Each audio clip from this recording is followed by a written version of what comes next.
siap dulu. Nah. Halo, Halo semuanya. Perkenalkan, nama saya Muhammad Raffi. Saya Muhammad Rado. Saya Milasar Horasifan. Saya Yankun Bro. Hari ini kita bakal ngobrol bareng tentang permasalahan sosial akibat pengelompokan sosial. Betul.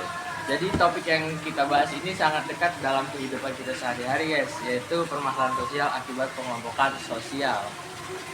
Betul, tanpa sadar kita semua pernah ngalamin atau lihat langsung gimana pengelompokan sosial bisa bikin dampak baik kecil maupun yang besar. Kadang pengelompokan itu dianggap hal biasa, tapi kalau nggak disikapi dengan bijak bisa menimbulkan masalah serius. Nah, kali ini kita bakal kupas tuntas 5 masalah utama yang sering muncul akibat pengelompokan sosial. Oke, selanjutnya kita masuk ke segmen pertama, yaitu masalah pertama yang paling sering muncul adalah ketimpangan sosial. Contohnya, anak dari keluarga pekerja keras tapi ekonominya terbatas sering kesulitan dapat akses pendidikan yang bagus. Sedangkan anak-anak dari keluarga mampu bisa ikut les mahal, sekolah unggulan, sehingga peluang mereka lebih besar. Jadi jelas, kondisi ekonomi bisa bikin orang punya kesempatan yang berbeda. Orang yang kaya akan lebih mudah mendapatkan fasilitas, dan orang yang kurang mampu sulit mendapatkan fasilitas.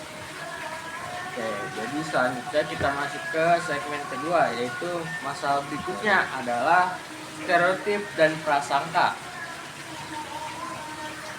Misalnya, anggapan kalau anak biasa itu kurang pintar atau orang kaya pasti sombong, padahal nggak semuanya benar. Betul, stereotip kayak gini bikin prasangka buruk, sehingga orang cepat menilai tanpa kenal lebih jauh. Jika anggapan negatif itu terus dipercaya, akhirnya orang jadi gampang meremehkan dan memperlakukan kelompok lain dengan tidak adil. Selanjutnya ada segmen ketiga, yaitu kita akan membahas ada juga masalah isolasi sosial. Biasanya terjadi pada orang yang nggak cocok sama kelompok dominan, akhirnya mereka merasa tersendirian. Aku pernah lihat teman sekolah yang jarang diajak gabung. Lama-lama dia jadi menarik diri dan menyendiri. Dampaknya besar. Orang yang terisolasi bisa sangat merasa kesepian, bahkan sampai mengganggu masalah mentalnya. Oke, di segmen keempat kita akan membahas tentang masalah polarisasi pada kelompok.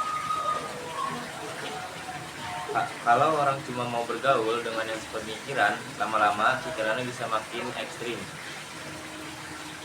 Contoh, gampangnya di media sosial. Grup-grup dengan pandangan sama makin lama makin keras, lalu saling serang kelompok lain. Kalau dibiarkan, masyarakat bisa makin terpecah. Orang jadi sulit diajak diskusi dan konflik akan mudah muncul. Oke, selanjutnya kita akan masuk ke segmen kelima, yaitu masalah terakhir adalah stigmatisasi sosial. Misalnya, kelompok tertentu dilabeli nakal atau berbahaya, padahal nggak semuanya seperti itu. Karena label itu, mereka bisa dikucilkan, bahkan kehilangan rasa percaya diri. Akibat diberi cap buruk, orang atau kelompok itu bisa dijauhi dan mereka bisa merasa minder. Bahkan dia akan makin sulit berkembang. Oke, ini sudah menjadi intinya pengelompokan sosial itu bisa memunculkan banyak masalah kalau nggak disikapi dengan bijak ya. Tapi kalau kita belajar menghargai perbedaan, itu bisa jadi kekuatan. Betul, jangan gampang ngasih label negatif ke orang lain. Jadi penting banget buat kita belajar menerima perbedaan dan gak gampang mengecap orang lain. Oke, mungkin itu obrolan kita hari ini. Sampai jumpa di obrolan kita berikutnya. Bye. Bye. Audio Jungle.